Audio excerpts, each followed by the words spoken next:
All right, a call to order the Committee of the Whole of the Board of Education School District Number 40 at 6 p.m. on Monday, September 11th, 2023 at the Coolidge Professional Development Room. Roll call? Audrey Adamson. Here. Chet DeSmet. Ramona Dixon. Here. Jason Farrell. Here. Lindsay Hines. Here. Andrew Ware. Here. Mary Waldron Smith. Here. Justin Kalarapu. All right, number 2, approval of the minutes. The recommended motion is that minutes of the Committee of the Whole meeting of May 8th, 2023. Can I have a motion? So moved. Second. That's all in favor. All in favor? Aye. All opposed? All right. Passes fair. Okay, public comment and participation, we're gonna move that to the regular meeting. We will move to presentation by Dr. Pribble highlighting the Spring Forward Learning Center. Dr. Pribble?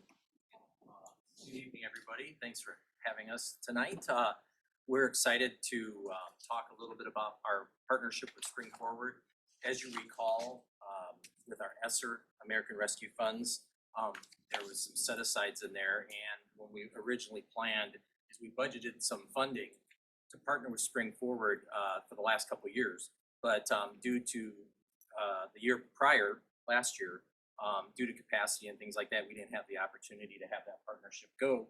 But this year we did. This summer we were able to do it. So I've got Dan McNeil from Spring Forward, the executive director. He's going to talk about how it went. Just a reminder, we had Roosevelt and Logan students that attended. That was the first time that we were able to offer a separate set-aside summer enrichment program for those students. So Dan, I'm going to have you come up and take over. Thanks, Brian. Thank you, and thank you to the school board for having me, and thank you for your partnership. We think we had a pretty exciting summer, so I'm just going to dive right in. As Brian mentioned, we had summer enrichment camp in partnership with the Moline School District at Roosevelt for Roosevelt Logan students. And when I say in partnership, Spring Forward cannot host these camps alone. We can't do it without the partnership of the school district. And we'll talk a little bit about the history with the Rock Island Milan School District and how we framed that. So just a little bit about Spring Forward. Our mission is to provide educational programs at no cost and lives to enhance the lives of families in our community. And it's simply programs beyond the school bell. So after school, summer enrichment camps. We also have intercession camps with the Rock Island Milan School District. A little bit about our history. Spring Forward was born in the basement of a church, Good Shepherd Presbyterian Church in Rock Island. 20 to 30 students from Audubon Elementary would walk over to the church after school, and the clergy would help them with homework, plan activities. Over time, the organization grew, expanded into a second church in Milan and served students from Thomas Jefferson Elementary. The church then decided that it needed to be beyond, needed a separation of the church and after school program. So they created a 501c3 in 2007. Start first school was Francis Willard and slowly expanded to serve all 9 elementaries in the Rock Island Milan School. A significant investment from the Doris and Victor Day Foundation to start summer programming. It's been about $1 million over 12 years. So our organization couldn't start a program without sustained investment. And we had to learn along the way, and a lot of nonprofits can get well school districts too. 1- and 2-year grants. They invested and stayed with us for the long term and helped us build not only summer programs, but after school programs as well. We were able to demonstrate outcomes, and you should expect outcomes from this partnership from our organization.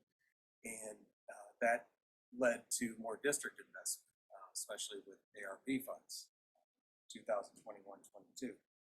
So East Moline was an expansion for us in 2021, so we had 2 summer camps there, and we had the summer camp here in Moline this past summer. So, share more about that. So why the summer focus? I think a lot of you know, we used to talk a lot about summer learning loss, right? That summer slide when kids fell back, teachers work a little hard in September and October to get students caught up.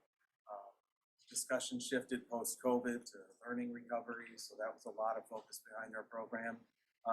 But also, we're just looking to keep the faucet on.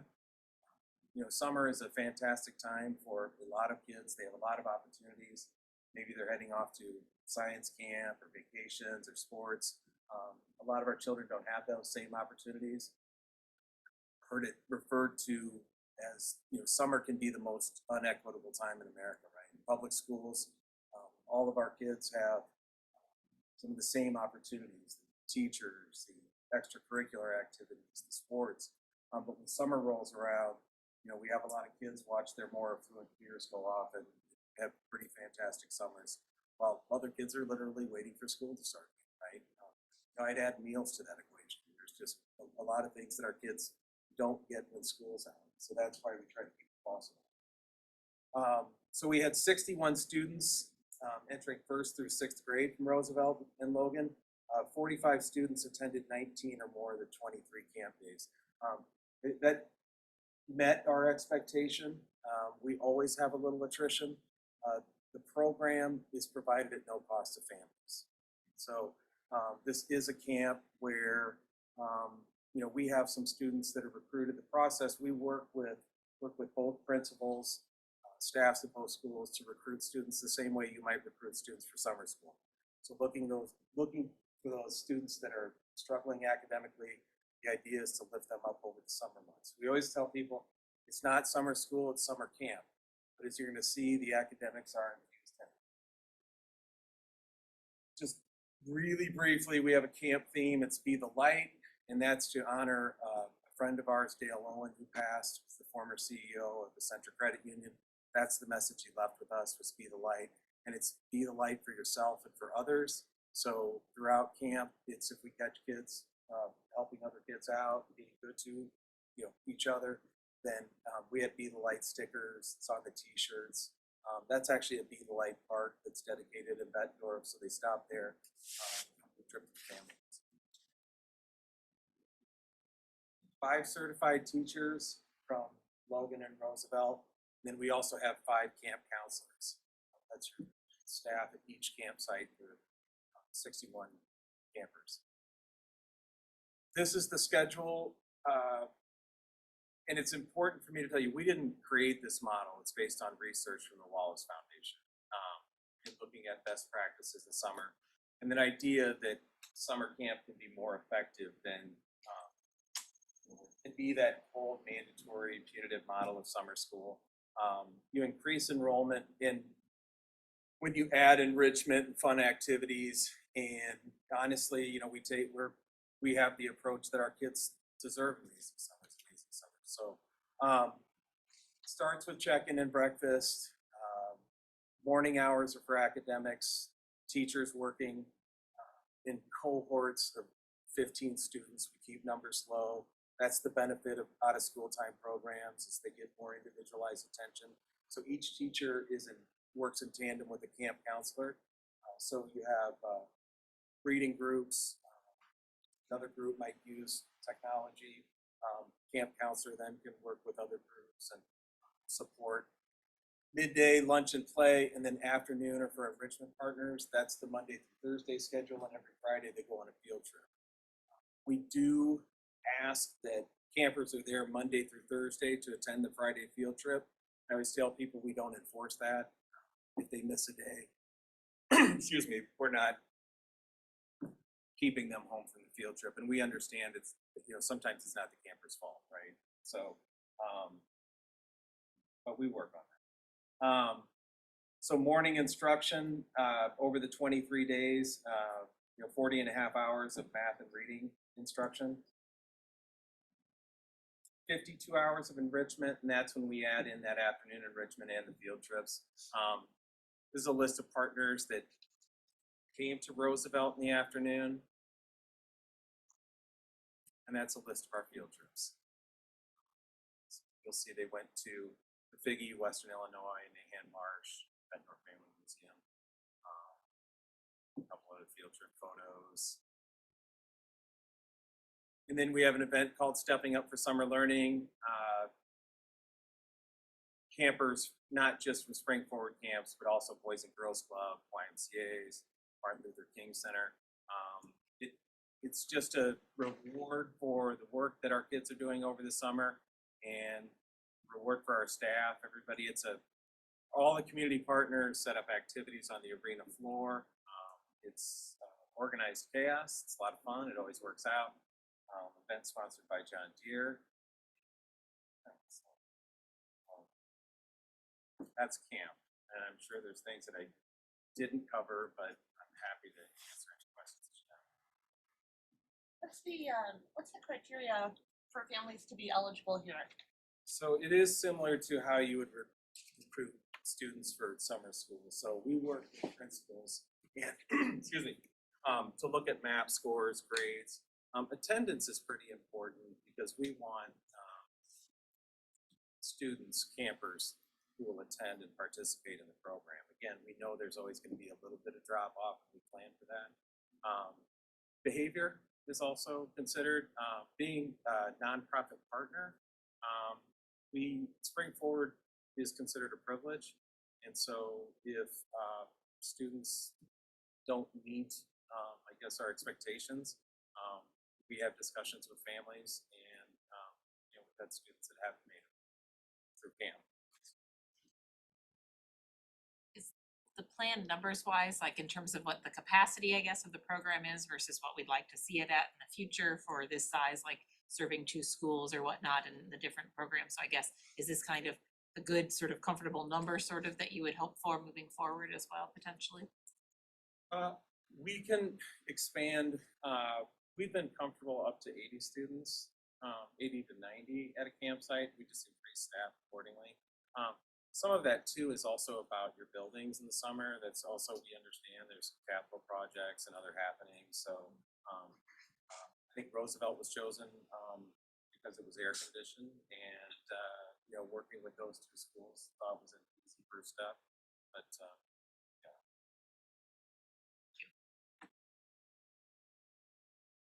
Those teachers from the schools that are involved, is this a volunteer for them, or do they get paid? Or No, they're paid positions. Yes. I just add over time. We started this program about 10 years ago, and really thank the teachers that work summers in any programs, right? Because it's pretty amazing. But we've tried to modify their schedules, so our teachers are there for morning instruction Monday through Thursday from 9:30 to noon. And when we're recruiting teachers, we always tell them that you can be at the pool by 12:30, right? But so it's the camp counselors that are there afternoons with the enrichment partners and going on the field trips. So trying to keep that schedule pretty tight so we can recruit teachers in the program. Any other questions? Thank you. Thank you so much Thank for you for your sharing. partnership. Yep. All right, we will now move to adjourning the committee of the whole. If there's any conversation. All right, can I have a motion to adjourn? All in favor? Adjourned. All right. Should we take a minute or should we get right into it? Get right into it. All right. All right. We're calling the regular meeting of the Board of Education School District number 40, immediately following the Committee of the Whole, September 11th, 2023 at the Coolidge Professional Development Room. Can I have a roll call? Audrey Adamson. Here. Chet DeSmet. Ramona Dixon. Here. Jason Farrell. Here. Lindsay Hines. Here. Andrew Ware. Here. Aaron Waldron Smith. Here. Jethan Kalarapu. All right. Pledge of Allegiance. I pledge allegiance To the flag of the United States of America and to the republic for which it stands, one nation, under God, indivisible, with liberty and justice for all.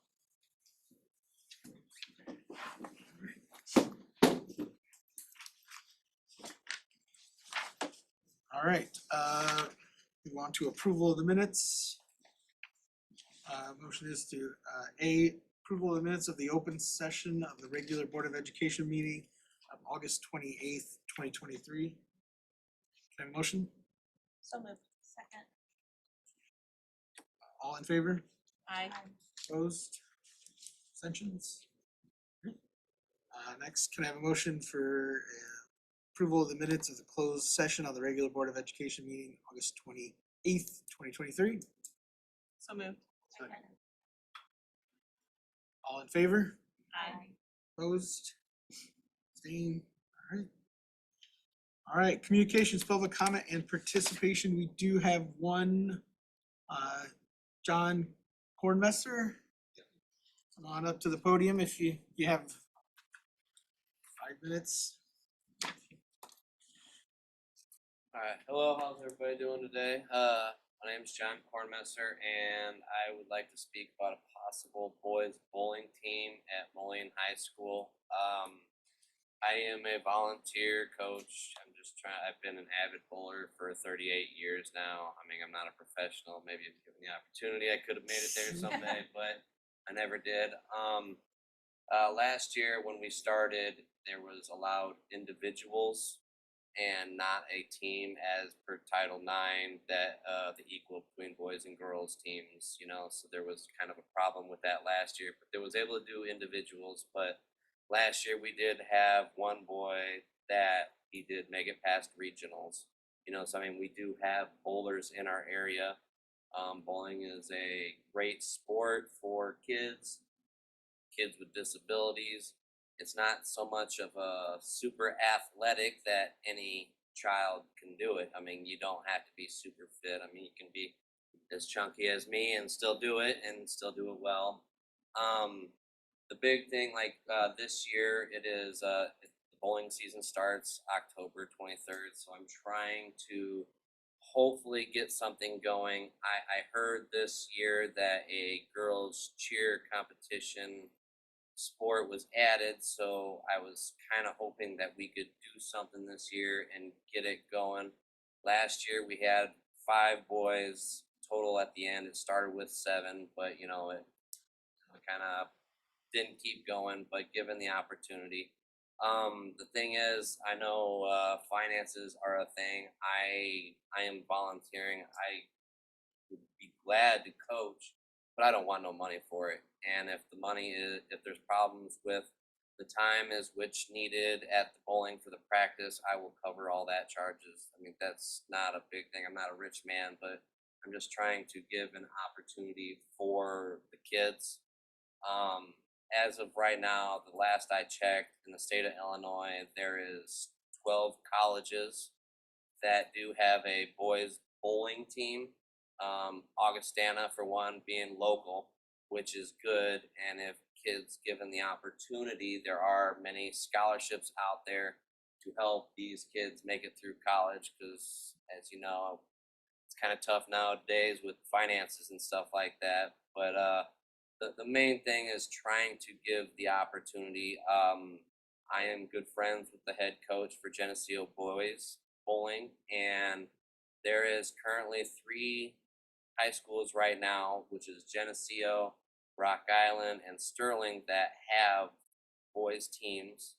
If it was possible that Moline could bring a team in, that would be 4, then we'd be 1 team away from being able to do conferences. I know that's a big thing, is the conferences. There's definitely a lot of kids nowadays that are bowlers. I've seen a lot of younger ones. When I grew up, it was a Saturday morning thing. That was the only thing that we had. I tried to get into a boys bowling team at Moline High School, was never able to. I even asked to join the girls team. I mean, I was doing what I could if given the opportunity. Maybe I could have been that pro, but it's not. And I'm just trying to give the opportunity for the other boys to, maybe work and do something, maybe even make some pros around here, because there used to be a ton of bowling alleys. Now there's only a few, but I am pretty much in the the bowling clique per se. So I do know a lot of people at the bowling alleys.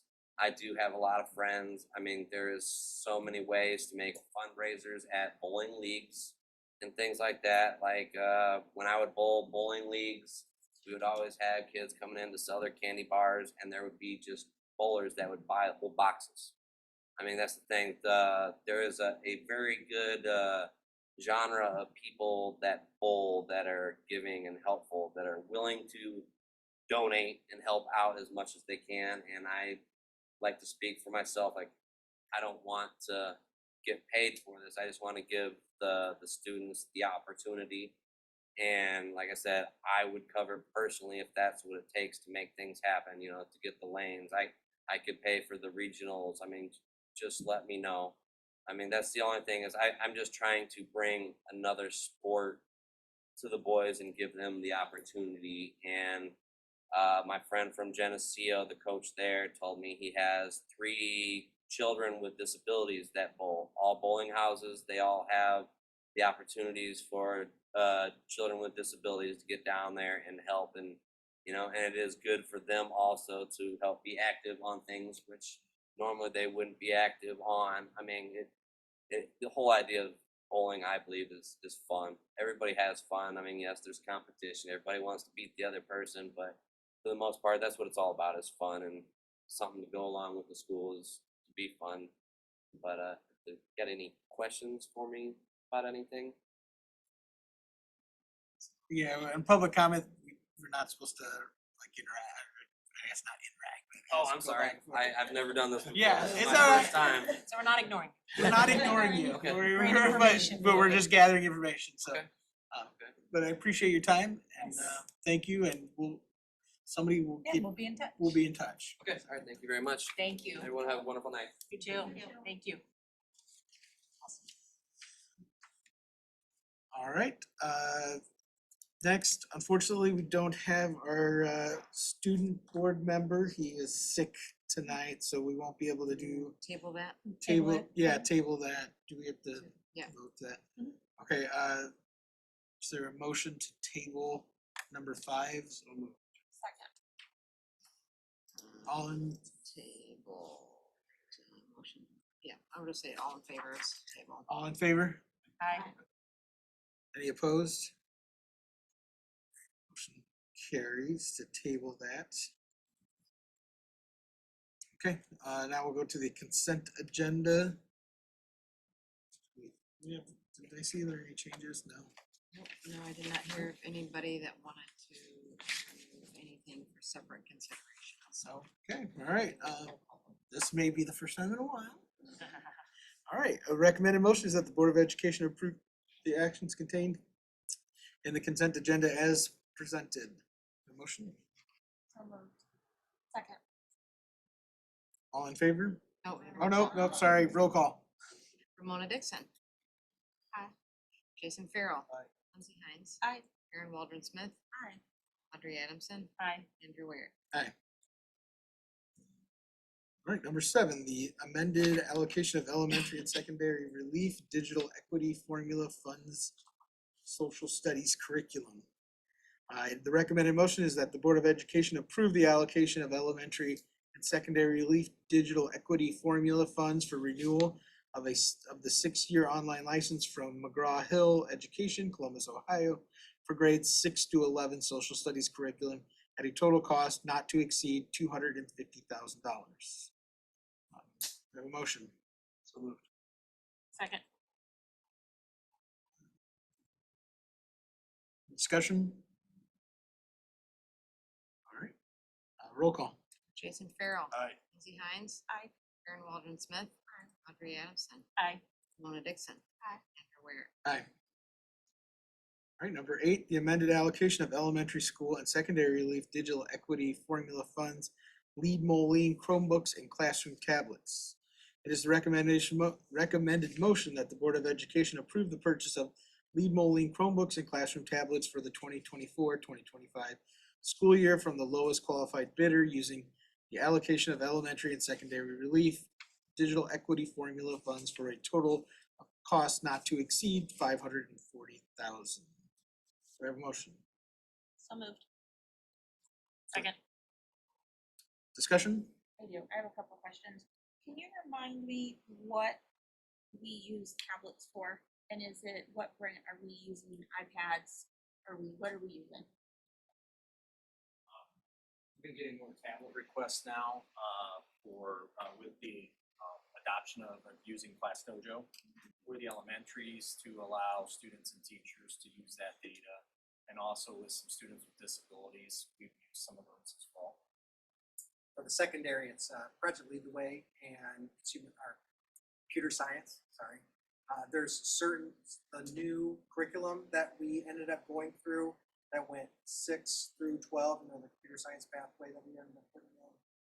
The Project Lead the Way part of it has an app piece, so we're looking at how that can work.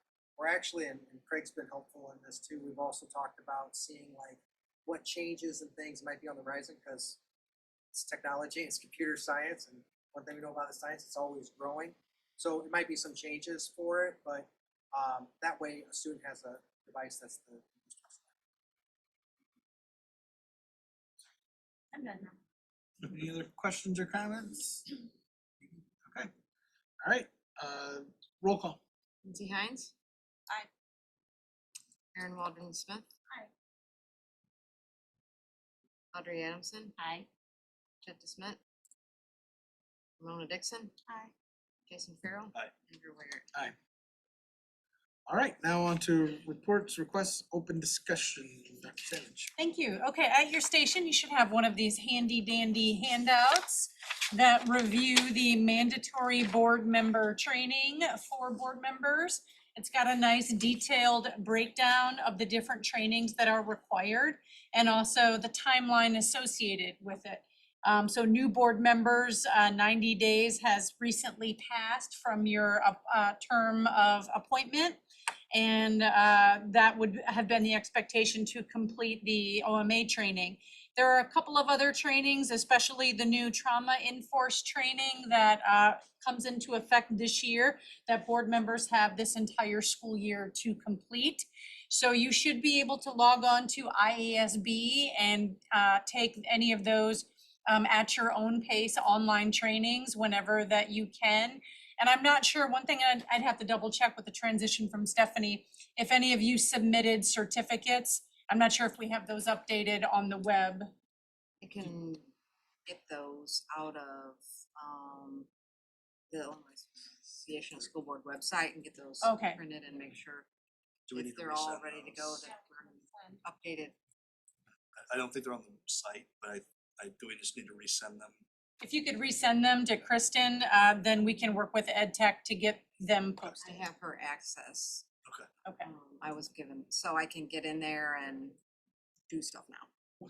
So, Do stuff, we All the stuff. So if all the we stuff. sign up for the trauma induced, they have that like online? Do we just let you know so I we can register you for those things too, classes or trainings. Yeah, because I think the trauma induced one is like $50. It's a separate Oh, one? it is, Yeah. okay, I It's a haven't separate- dug that for- far. So A there's separate optional one? there's an extra one for veteran board members.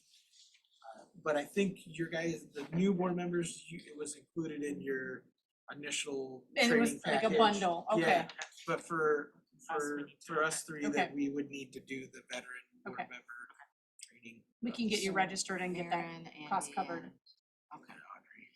It's Okay. $50, I think, Yeah. for members. So let's look into that and figure out how to just do in there that. today looking. But I wanted to make sure that you had this and thank you for the time that you spent on that. And then apart from that piece, let us know if you have any issues with that.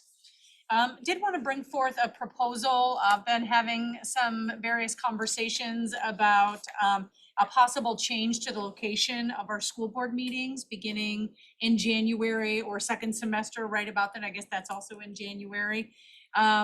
We have a proposal of the Bartlett Performing Arts Center black box that has been brought forth. The space is flexible in terms of its size because the glass doors can open up fully to the lobby as needed. The space is more efficiently temperature controlled than this old lovely gem that is Coolidge. And God bless facilities, they make every attempt but this building is fickle and it has its issues, hence the fans. And in addition, the closed session rooms that would be accessible in the BPAC lobby are a little bit more appropriately aligned to board work, not even just considering temperature control, as we all kind of baked to medium well, I think the last time we were in that closed session space. So had some conversations with Keith and facilities about what those logistics would look like. Had, brought that forth, I think, to Andy and Aaron, and just wanted to put that out to the group to see if you had any thoughts on that, any questions or concerns. If not, we could work on a logistics plan to transition at second semester or January, right about in that time. Might be better suited with the temperature control issues, but any thoughts or discussion? I think that that's fantastic and a little more of a professional setting. Yeah, I think it's a good call. Yeah. Because you also find in the winter time for your new board members that it's about the same temperature it is right now, so. No, I think that's a good idea, as long as the logistics work in terms of what we have for, because I know they just have the one screen in there in terms of visibility if there's presentations and that we need the audience to see, so that would be the only thing is maybe trying to figure out if there's other technology that's needed in there to. Yeah, we'll work through that, and I know some of the sound additions here that, we'll Streaming. continue to use this space for professional development as we do all the time. So if you feel like that's a good thing to explore, we'll work on that this fall and try to see if we can address some of those logistical issues and see if we can't be ready by January. We'll still rotate the schools though, right? Yes, yep, I think we have our meeting dates already set. In fact, I brought that Franklin. actually. I believe in November, we are scheduled for Franklin, February, Jane Addams, and May, John Deere. So that is that. Thank you. Couple of other things. As you saw in your electronic notification, IASB is putting out their regional division events, and the Blackhawk Division event this year will be in Kewanee. It is October 25th. It's a Wednesday evening. If you would like to attend, please let me know. We can get you registered and cover that fee. It is typically a nice event to receive some professional development. Sometimes they do a large group keynote, sometimes they do breakout. Sometimes it's just really good networking with board members and superintendents from other districts. So I know I'm registered, I believe, Jason. If anybody else, Yeah, do you want me to email? Yep, you want I me can to- get you want- registered. Okay, yeah, if you want to register me, that'd be great. Thank you. And so if anybody else would like to, just let me know, but that's a great event. I sent out communication, but I know it was late in the afternoon, regarding the status of our lovely student board members. Unfortunately, Ava Saucedo Sarah has a lot of things she's participating in this fall and feels like she's unable to carry forth with her duties as student board member. We appreciate that and respect that, and that's a positive of our students. They're so well involved. Our other student, Jethan Kalarapu, or Kalarapu, I've been working on his last name and he's been coaching us, was set to be sworn in tonight, but he's excited to come back on the 25th. And then we will work, Kristen and I will work with Mr. Moore about going about the business of filling Ava's spot. But that's great that we've got those students involved.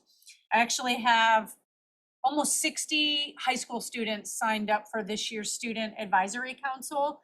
And it's my goal to replicate the Portrait of a Graduate process with the group of nearly 60 high school students. And so I'm thinking we'll have a pool that we can pull from for board leadership as well.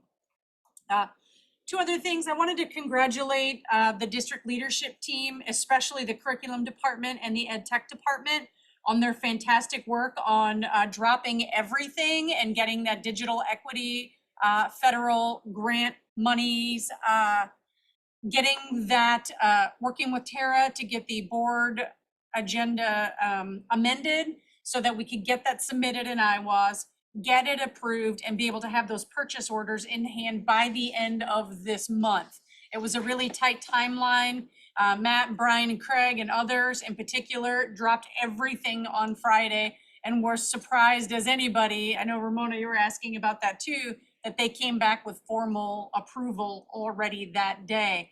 I mean, many of you know that they, you can't always count on, you know, what the reviewer process will be like, and you can't always count on the timeline. So the fact that they were able to deliver this nearly $750,000 in extra federal monies to cover all of these technology purchases is a humongous opportunity for our district, and alleviates financial pressure in the title grants and allows us to use that money for kids in other ways. So everybody dropped what they were doing on Friday, Mr. Gallo as well, working with his contacts at ISB.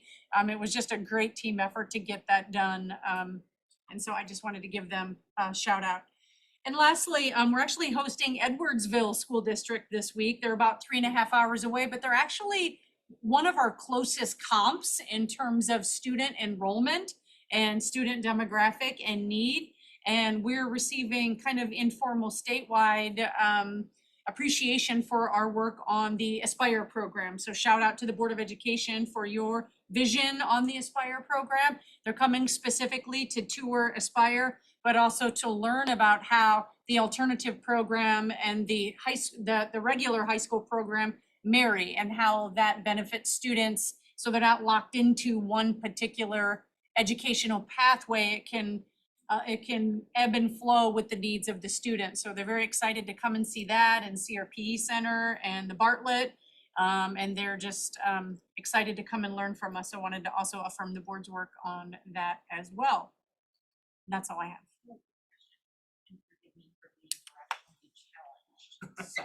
Thank you, South, thank you. west. That's what I was gonna ask. Oh, where Edwardsville is? Yep. Yes, outside. I think it's on the way to Carbondale, but that's all I know. Outside of St. Outside of Louis. St. Louis. Thank Yeah, you. there you go. Sometimes with their distance, we forget about them as a comp, but Yeah, they're that's very a ways close. down there, yeah. Just a couple things I wanted to mention. It looks like for the work study session, the 25th is gonna work for just about everybody. So we'll just start that an hour early, hour before the meeting. And we'll go over, I think my vision for these is that we try to get 2 policies, look at them, kind of dig in and make sure everybody's on the same page with them and understanding of what they mean and what they are and what they mean. So on the 25th, I think we'll start with two policies being 220, which is powers and duties of the Board of Education. I think that's probably the most logical place to start, right? After thinking about it for a minute. And then we'll go into student appearance, since that has come up a few times. So we'll look at those and review those policies and make sure everybody understands what they are and get it on the same page. So, and then I know Dr. Savage, we talked about members of the Board of Education Oh, visiting yes, thank you. visiting schools. And I think there's plenty of ways to do this, and but I think we probably should talk about it as a group. So Dr. Savage, I think Erin had some ideas on how I did. Beddorf did it, and as a It was teacher, she really appreciates. successful. Yeah. So board members were assigned to a school. Okay, and so those board members would, go to an ice cream social, or like when Roosevelt did mini theater, or, stop in and say hi and find something like, I remember the one, he would leave Post-it notes, like, hey, good job when I saw this. And so that school got to know you, and you got to know that school. And obviously there are more schools than there are us. So, we could be assigned to 2. I don't know. It was just a really positive way to interact. And I'm saying as an educator, it wasn't overwhelming. It didn't feel like a gotcha. It was just a really nice way to get to know you. They went from a separate being to being part of the actual school community. I'm just throwing that out there. Would we be able to maybe semester-wise rotate so that each of us as a board member can That's a hit great idea. all of the schools? I think that's a good idea. Get to know multiple areas. Yeah. And I just cautious a little bit, but like we're all, every one of us are parents in the district, so like we want to be careful making any promises or anything like that. So, but I think that's a good option, I think, for It us. also provides structure for us, cause I know like pre-COVID, like I had started going around and trying to visit each of the schools and do stuff, and then that all happened, and then getting back into a structure, and then also you see lots of things happening, and you can't make it to everything, they don't listen to everything. But I mean, but I think that does provide some nice sort of structure in terms of communication and other things too, just to be aware of what's going on in places that maybe you would otherwise maybe miss more often than others, just because of which schools you're more connected to and stuff. Pre-COVID, when you started, Audrey, how did you go about doing it? I had just messaged the principals to be like, hey, these are schools I've been in, but these are schools I've, like I could walk through Logan like blindfolded, and but then there are other places I've never been in. And so I just messaged saying, hey, I'd like to stop by sometime. And so I'd gotten through some of those, and then, but I was elected in 2019, and so then I didn't get through them all. But yeah, so it was just more of a thing, but not taking up too much of time and trying to go at a time that wasn't very busy. And most were just open to me, just that way I just kind of visualize when we talk about facilities things, when we talk about things happening, I want to be able to like picture these kids and who they were and where they were spending their days and stuff. That's harder to do if you've never been in the space, so. And I asked that because I'm okay with sharing. In all transparency, I emailed Dr. Savage asking, because I had that same kind of notion in mind about I want to get out to know principals. I don't know them. I'm not going out here to promise anything to anyone, because I've read and I've adhered to my oath, and I know I can't go out promising something. But I think along the same lines of thinking that you were, I haven't been at every school, nor am I from Moline, so I don't even know where every school is right now. So in all transparency, I emailed Dr. Savage a copy of what I was going to send out to each building leader, with that whole notion of just getting to know them. And Andy came back with a Dr. Savage, I guess you share everything with Andy. Yep. Or the board president, whoever's Yeah. sitting in that seat. And so he came back with the suggestion that we all do it together. One of the things two things for me are important. One, transparency. And sometimes we have to put away our titles as board member, and we have to be people. And this was my initiative to be just a person. Ramona just coming in. And I mean, I'm an educator, so I can't take that piece away. And so I know that's a good best practice in order to build relationship. And then the second piece is like, we all have busy schedules. So I didn't want to put it upon my fellow board members to do something just because that was my personal desire. So I am okay with us coming up with something as a board, but I did not mean for this to be a big thing for everybody to feel like they have to do. So I just have to put it out there because I absolutely respect that, Ron, and that's greatly appreciated. I just wanted to have more structure to the whole thing, and I honestly never even thought about it. I'm a lifelong Moliner, and I actually haven't been to Butterworth for some reason. Never been in that building for some reason, or Willard. But it didn't really dawn on me to do that. So I just think if we get a little structure to it, we can make that work really well. Show kind of a team. The board is a team. Go ahead. Oh, go ahead. I know we have, the principals come with the kids, or we go to their building. But I would like to see, or if it's possible, that they come and see us more, just to highlight different things. And so there's a bigger connection beyond I don't mean that when we sit in Franklin or wherever that it's not a connection, but it would be nice outside of those visits if we had more interaction with our who, Aaron? Our principals? Our students. Like we go to for the different board meetings, Right. and they do a showcase. But I think it would be nice outside of that if students could come more and tell us what's going on or what they're proud of, or they're pieing Mr. Morton in the face, right? Like, I know that's a silly thing, but that's something that the board might want to know about and ask. Raised a lot of money too. They raised a lot of money. We don't always get to hear that stuff. Yeah. I know, and you, because we're band parents, but outside of that, I think it would be nice to know more of what's going on for our students. Yeah, I mean, it's nice to highlight the good things going here. We have so many good things going on in the district. It's nice to highlight what's going on, so. So from a public and communication standpoint along the timeline, as a district to, I know the district posts that message a lot of times on the day of board meeting that there is a board meeting. How else has there been other opportunities for students to be featured here, or for reasons for parents to come out other than if they're angry or upset, to kind of change the tune of that? I mean, I think it's a great idea. I'm totally open to it. I know different districts do it differently. Some have some sort of a student presentation at every meeting or some sort of a student recognition. It could be very easily something to quickly incorporate into our committees of the whole, which is almost every meeting. But there's a lot of great opportunities to highlight more students. And I also think our teachers and our staff, like our Y Moline winners and things like that. So I love that idea, and I think it's something that we can work on to get more student and staff representation or opportunities for the board to recognize the good things that they're doing at board meetings. That'd be a great addition, I think, moving forward. Usually in a more temperature controlled environment.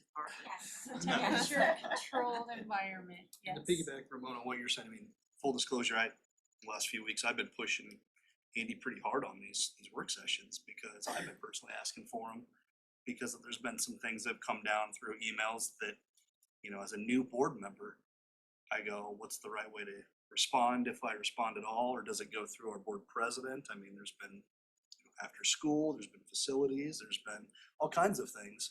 And so these things have brought me to the handbook or to whatever, and I've said, it would be really great if we took some time and really dove into some of these real world applications as a group, because I think that this board especially cares. I mean, I don't think you want to meet with shareholders and you want to go to the schools. What's a great way to facilitate this as a group and do that so that we're all doing that. And so, same with you. You're like, I'm sorry if I put more work on. Same thing with work sessions. I was like, man, I would love to dive into these policies and how do they apply and how do we handle this the right way and how do we make sure that we're looking at everything from different angles and things like that. So it's encouraging to me, that on our own, we're all pushing for more community involvement, more relations between parents, between principals, between teachers. And I don't think we look at it as, you don't look at it as more work. I don't look at it as more work. I look at it as this is what we signed up to do. And so I think that's But I'm willing to do the work. I'm always willing to do the work. Well, yeah. But I do look at it as more work because it like the policy did. Yeah. And this is where I think we have to trust one another. Yeah. We have to trust Yep. the fact that we have raised our hands for the oath for that reason, because and I know this is a bad example, but I'm gonna use it because it's my truth. I'm a board member that is an educator. I look at policies all day. Like I have to pull them up with everything in me. Do I want to look at more policies? No. That's more work, but I'll do it for the good of the board. You may not want to go see every building principal. You may know where every school is. So how can we be a collective, but also trust that the individuals have the right intent at heart? Because that to me goes a long way, trust. Yeah.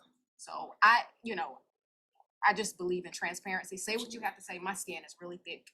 Nothing hurts my feelings, and I'm not mad afterwards. We have to trust that we're doing what we need to do for the kids of Moline. That's our bottom line. So we can agree to disagree, but I'm more than happy to engage in policy, but it all boils down to what the administrators of this district have agreed to when it comes to those policies. So we may start digging into something, and I think that's what Dr. Savage was alluding to when she, gave us that access to the APs, because it's going to get to the wire and we're going to say, we need Chris Moore in here because he's the one that can tell you what they have put in place at the high school when it comes to the policy that we're looking at. So, again, knowing ahead of time what we're putting in place and how it's going to impact our leaders, from school visits to digging into policies. We don't want to put more on Chris's plate than he already has.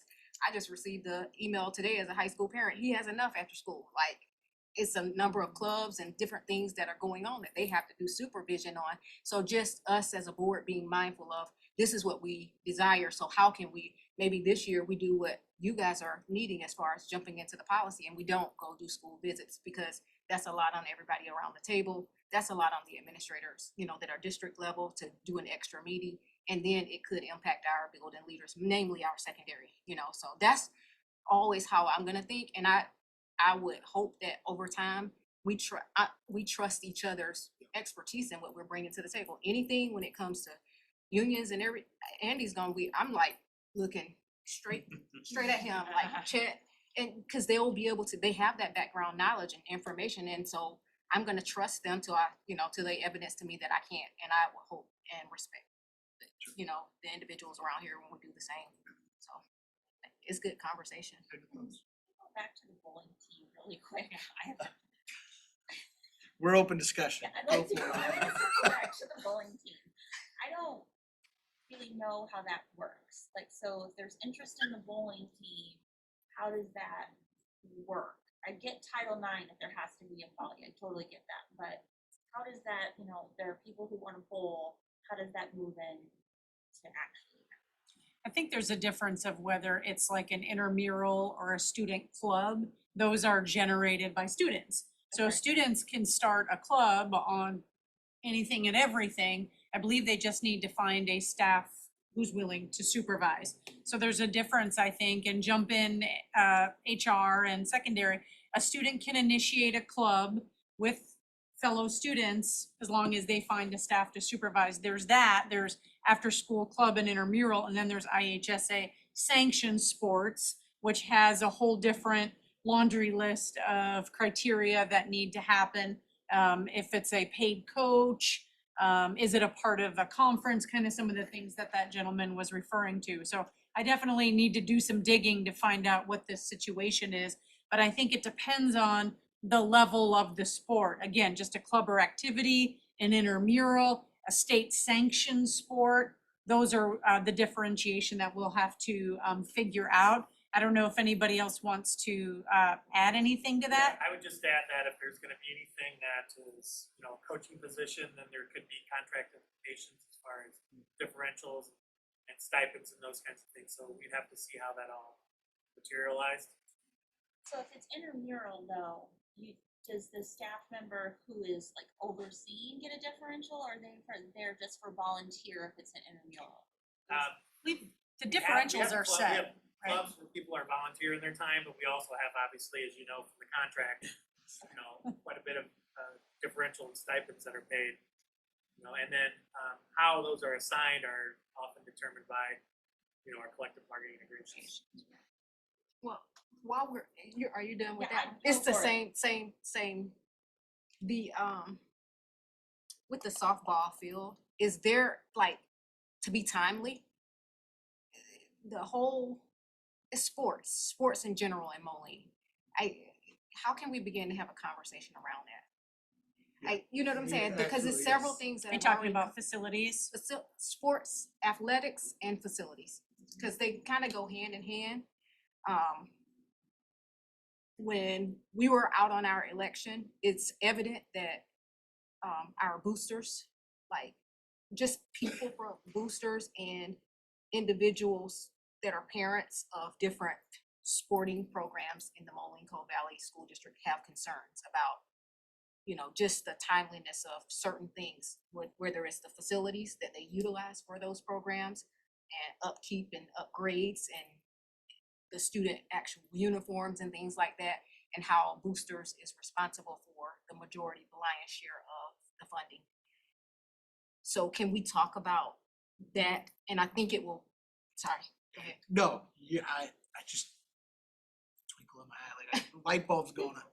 What if we did a work session? Athletics. It all comes full circle now.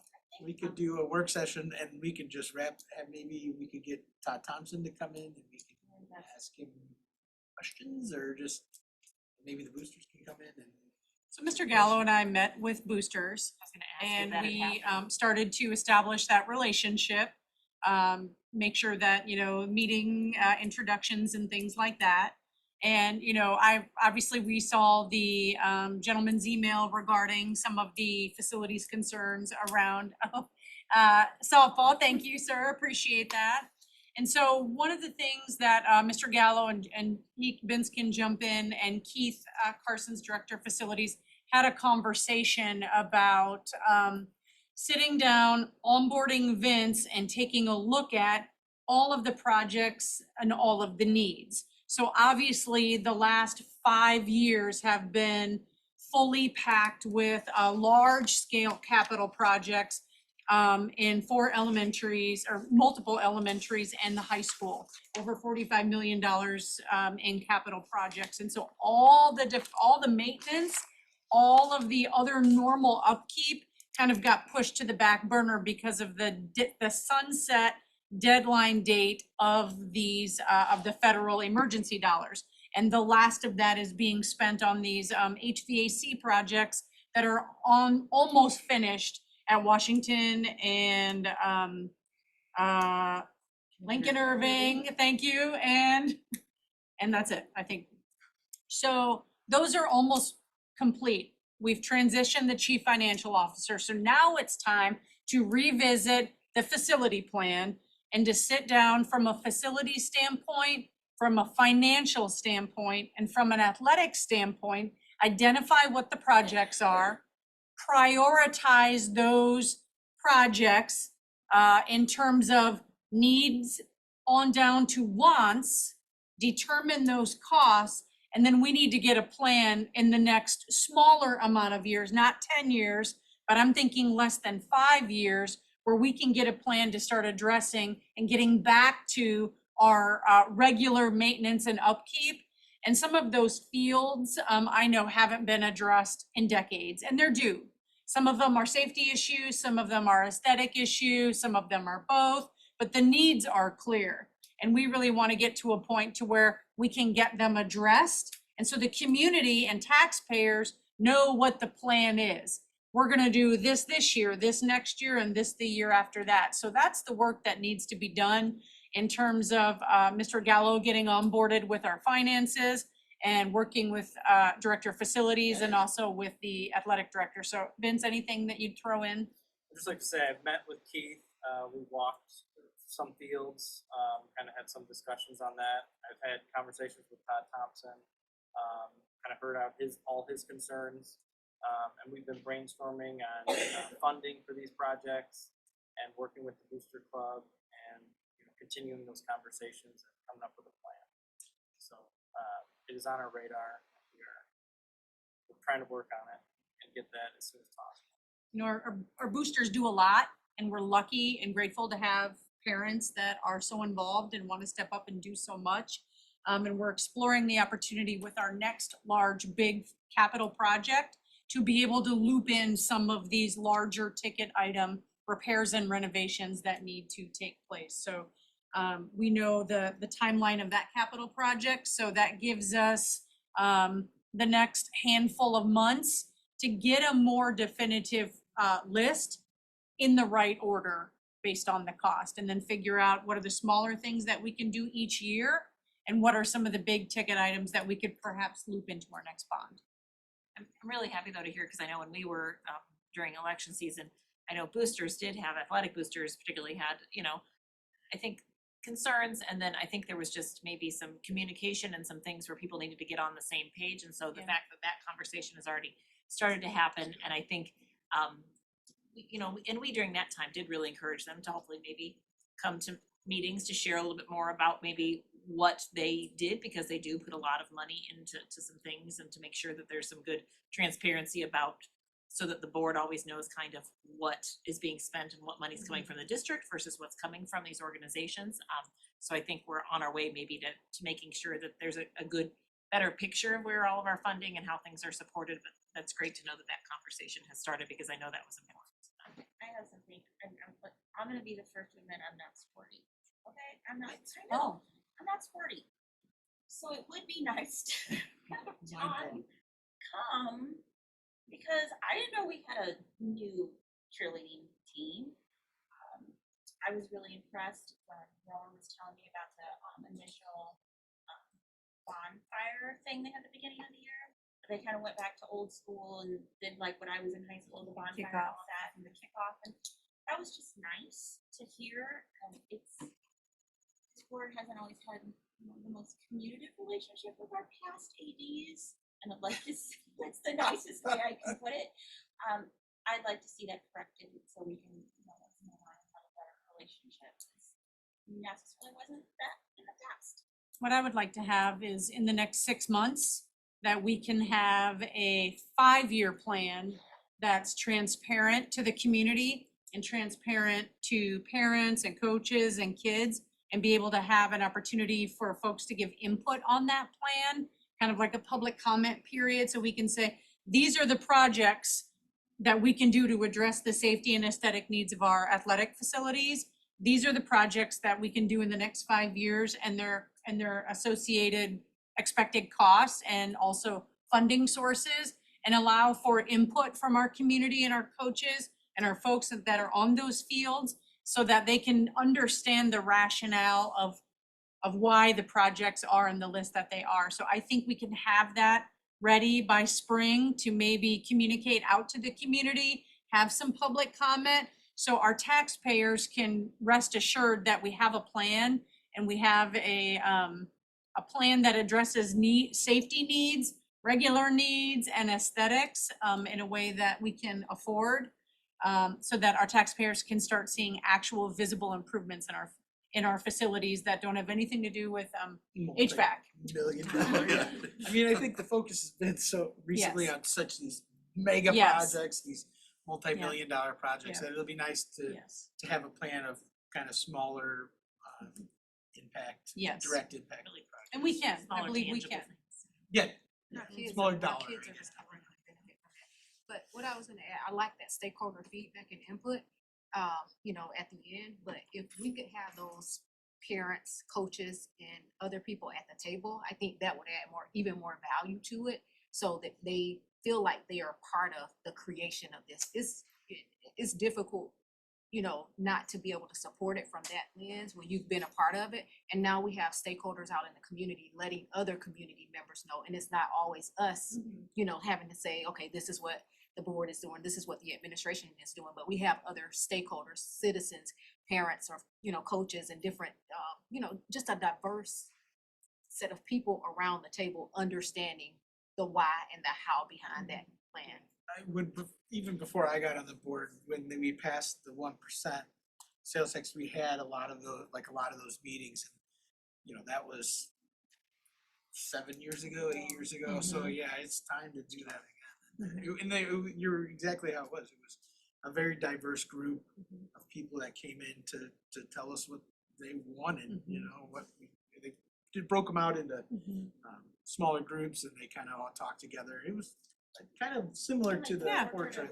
Yep. Yeah, it was. So I've taken a few Yeah, you were- notes. Yeah. It's very similar. I think some focus groups, some surveys, all contingent on financial responsibility, but transparent to the taxpayers, so folks can see, okay, we've done all the HVAC.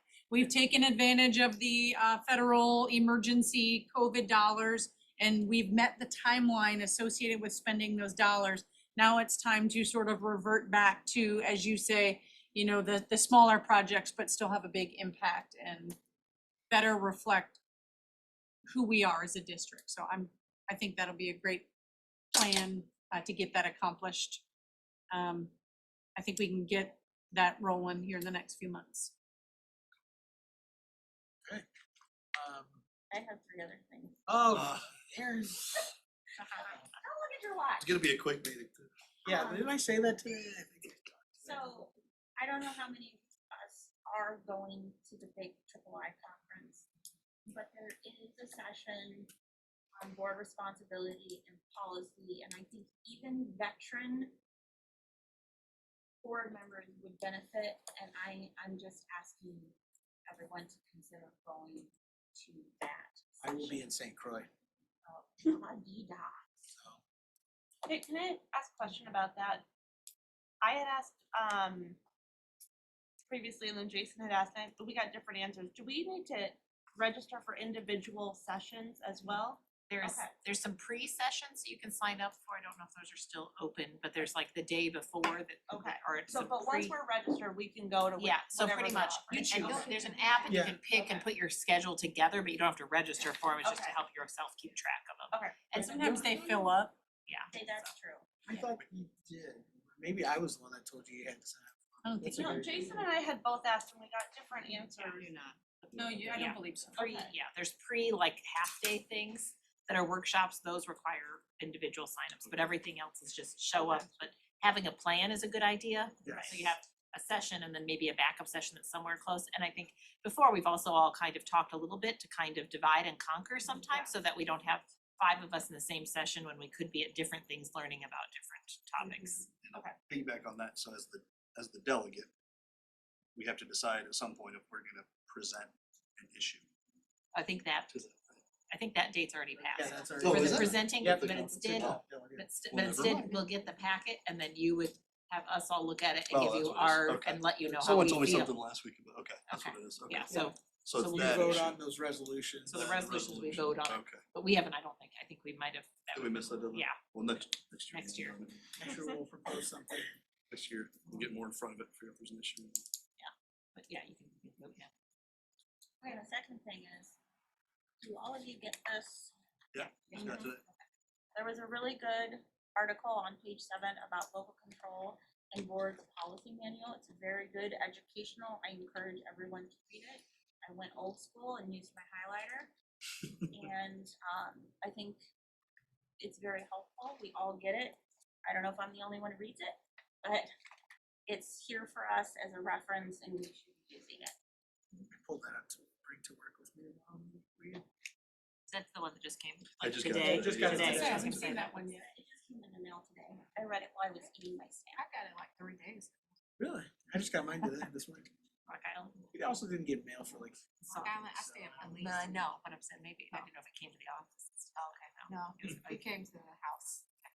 And my last thing is, in light of certain events, and I'm going to say this, and I've said this many times, I've not been up on my due diligence as I had of late with policy.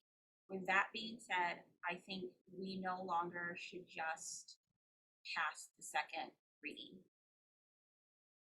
I think it's our responsibility to make sure we've read the policies before we do the second reading. That has been our policy up to this point. I never thought to question it, and I just think we need to consider that as board.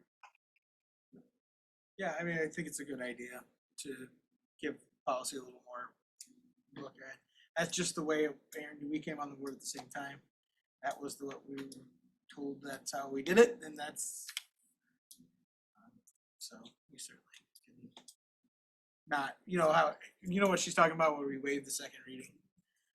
So. It's the second time it's questions really, right? So you have it, you're exposed to the policy. Twice, first, yeah. And then the second time that you come back to you. Yeah, it's one. I'm okay. I'm I'm okay. just throwing that out there. At the very least, we don't have to memorize that, yeah, we have to read off of, so. And then I'm we don't okay have to with it come just up for with that a reason. schedule, before we. And I'm not saying this to get you out of having to read the 25 different policies. I just think it would be due diligence for us to do our homework. Passing by. So if there are questions, we have informed ourselves. I think too, that'll probably eliminate the need for those as many of those work sessions if we can discuss it as it's happening versus in the rear view. That's why I look forward to some of these, like, some more sessions and things like that, because I think it forces us to dive into some of this a little bit deeper, and everybody's busy, we're all doing a million things, and I can tell you there's been times that I've gone, looks good, and haven't looked really as close as I should, and things can That's fall what I'm through saying. very easily, and so, yeah, I think that this, any opportunity for us to have more sets of eyes and have more questions is always a good thing, I think. I It's would never, tell my students background, tell them, Yeah, I mean, back to the work sessions, all the cities around us are in the Illinois Quad Cities, do work sessions, the city councils do them. I don't know about other school boards, but I know city councils do these work sessions. So it's not like a new idea or novel thing. I mean, it's something that's done in public bodies throughout Illinois. So, okay, I had two more things as well. sure. One of mine stemmed from, my number one is meals at no cost. And in this handy dandy thing, they just happened to have an article about it that I read. Because we talked about it a month ago, maybe. And so starting on page 26, they talk about the CEP program and food at no cost. And I know sometimes USDA programming is interchanged in different ways, different language, different states and things. But I think this is something that we need to come back to, just as a parent hearing other people talk about how much they're paying for meals, and I know how much I pay for meals in the district. Can we circle back around to that conversation about, I know the previous CFO left it where we were applying for a grant and he was hopeful that it was gonna come through. Is that what you were referring to, Rachel, in your correspondence to us? I was trying to navigate the new legislation of the community eligibility provision where I believe the state board was going to allocate a chunk of money so districts could get reimbursed for the offset of cost of free meals for all. So if you have a district that, let's say, as an example, 75% of the students are free and reduced lunch, the district can opt to pay for that other 25% so that all students are free, but that is an out-of-pocket district purchase. This new legislation, I believe, provided the legal framework for ISB to fund that bucket of money and would be able to, let's say we applied for that, then we would get reimbursed for that 25% and would be a full no cost. But right now, it would be incredibly expensive. It would be exponentially expensive for our district at, near about half of our students qualify for free and reduced lunch and would have significant financial impact if we were to divert funds currently being used for other things to pay for that other 50%.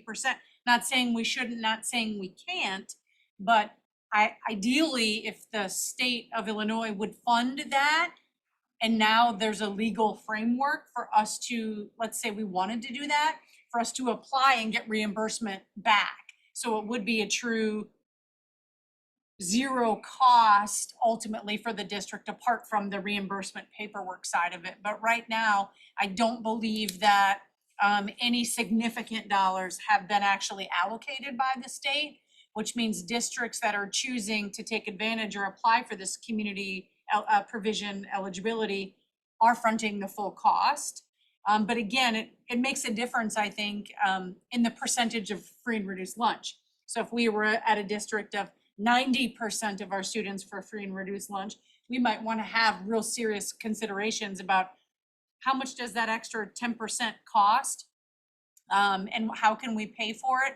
And right now, just, Mr. Gallo has also done some digging into this with his partners at ISB, and right now the cost would be in the millions for us, and that would be annually. So that would be things that we need to significantly look into, but I agree with you. If we can do it, if there's an affordable pathway to do it and get some assistance through that funding bucket, we should definitely be considering that.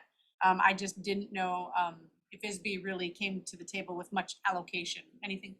Yeah, so with the current allocation of funds for that legislative piece, they only earmarked $9 million for it. So it's a drop in the bucket, and don't quote me on it, but I believe they need about $172 million to fully fund that program. So until the state allocates those funds for that program, the legislation is kind of meaningless at this point. So hopefully in the near future, maybe next year, they'll fund that fully, and we'll be able to apply for that and bridge that gap. So we'll get 100% free and reduced. My follow-up on that, Vince, was around, are we partially making a decision on whether it's fruitful for us as a district or not, based on our model that we've chosen? So we contract food services outright currently. Is that a determining factor for if it's a best case scenario or worst case scenario for us? We mainly just wanna make sure we're covering our costs.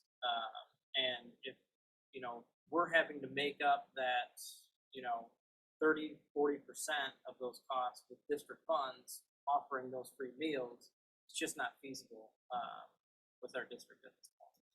We forecasted with the cost of a breakfast and lunch for the nearly 4,000 students that don't qualify. We ballparked it, it's almost $15,000 a day for the district to pick up that extra cost. So that adds up very, very quickly, coming straight out of the ed fund if there's not any sort of reimbursement from the state. So I'm with you. I think we're all in agreement 100% that if there's ever a pathway where we can do this for our community, we need to do it. And I think we're all on the same page. But right now, that notion of $15,000 a day for 176 school days or whatever puts it out of reach without serious changes to how we allocate our funds. I would encourage board members to contact their state legislators if that's something that Yes. they're in accord with. I already talked to ours and they were also disappointed to find out that Right. it was not funded. It looks to the- nice on paper. I mean, it looks like this great thing until you dig into it and you're like, oh. I It's actually like talked Labor Day to talks yeah. for sure. Representative Johnson. He was very disappointed to hear that it was not funded correctly. We, in Rock Island, we've done it 2 cycles, so our poverty rate is much higher, but we've done it for 2 cycles, so the CEP program is active over there. We don't collect unless it's for a fee waiver, so it's a little bit different, but I mean, the parents that can afford it, we can afford it. I don't care about that. It's just the kids who can't really afford it that I am worried about. And hearing, just walking into a building as a parent for a parent event, a family engagement event, and hearing a parent saying, who can I talk to about food? Because my kid can't pay that. Like, it's just one of those things of what kinds of solutions do we have for parents who can't afford meals? We're not telling kids they can't graduate at the end of the school at senior year if they have bills that were accumulated as a result of them overcharging in meals. We're not denying kids. I think those are the assurances that I would like to have as a board member, to know that parents aren't being denied or students aren't being denied food at school, or we're not withholding people's paperwork to graduate, because that's what parents and some stakeholders in the community. I think that's in statute now. Yeah, we can't do that. Right? Which is a good Those families on the bump. That cusp, so. We'll do legislation and Vince, Call your state reps, state senator. we're looking at you to work miracles. No, I'm just kidding. No pressure, no pressure. I'll try my best. Thank you for the It'd update. be amazing. Okay, I lied, I have one more. Oh, Hey, Brian, this was like really awesome, and I'm thinking about Lights On for Learning and how we lost that.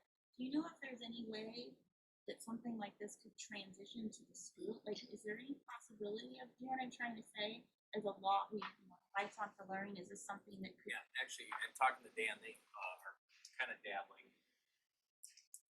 with some after school. You may hear him mention they do some, so there's a possibility there, but I don't know how and what capacity that would serve for what middle school and secondary needs. The model would be probably repeatable and getting the right teachers with the right certifications to teach the credit recovery and things like that. But I think and just going back to the spring forward piece is, those 45 students, we shot for 60 this year. This was our first go, but we provided those 45 families an opportunity that they didn't get, and we're hoping to continue to expand that. But yeah, they do have some options, and Dan mentioned to me, he didn't mention it today in the presentation, that they were looking at maybe piloting some after school things moving forward. I'm done, I swear. all right, anything else? I'll wait till another one. 'cause No, it's no, nothing- no, nothing I'm is just time kidding, sensitive. just- No, I'm Okay, so just because we're diving into stuff, based off of those the legislative stuff that you sent out for Luda, is there anything, I guess, cost-wise that we are having to look at more than we thought we would that has come through from mandates or other things? Cause we're talking about the food and stuff, but some of the other things that have come through that are gonna cost the district more money than we anticipated this last year, or is there anything that we should be looking out for? No, I didn't notice anything, but I didn't know if there was something in the language that we needed to be. No major Okay. concerns. And then secondary, there was a computer science education grant fund that's gonna start, I think it said by December or January, so is that something we're planning on applying for? Cause there's a certain amount of money set aside by ISB for computer science education K-12, like curriculum things. I know since we have our pathways program and Is stuff that the now. project Lead the Way? No, it was a different, Yeah, it's different. So, but I'm just saying it was a middle of the year grant thing, and so that's what made me. so for 6-12, we actually ended up, everything that we did for our computer science pathway is all grant funded. There's some costs that come with Project Lead the Way. But the other part of the computer science is actually provided, aligns with standards and is actually grant funded and provided through Amazon. So I'm familiar with that. I just know that there's the computer science equity grant program that's supposed to start now. For the FY '24 budget, 3 million was allocated, so I didn't know because of our pathways thing, if we thought we'd probably apply. It'd be neat if we could end up doing perhaps some earlier pathways too, for the digital assistance. But yeah, we're gonna have for the secondary too, but right now, we didn't, it's for the other parts. Yeah, I just saw that come through and I know what our pathways that might be, since it looked like it was FY '24 funding, so. That was all. Okay, since we were diving deep into a whole bunch of random things, it was on my brain, I put it out there. Okay, I'm done. All right, is there anything else? I'm joking. All right. Can I have a motion to adjourn then? Second. All in favor? Aye. Opposed? Abstentions? All right, we're done.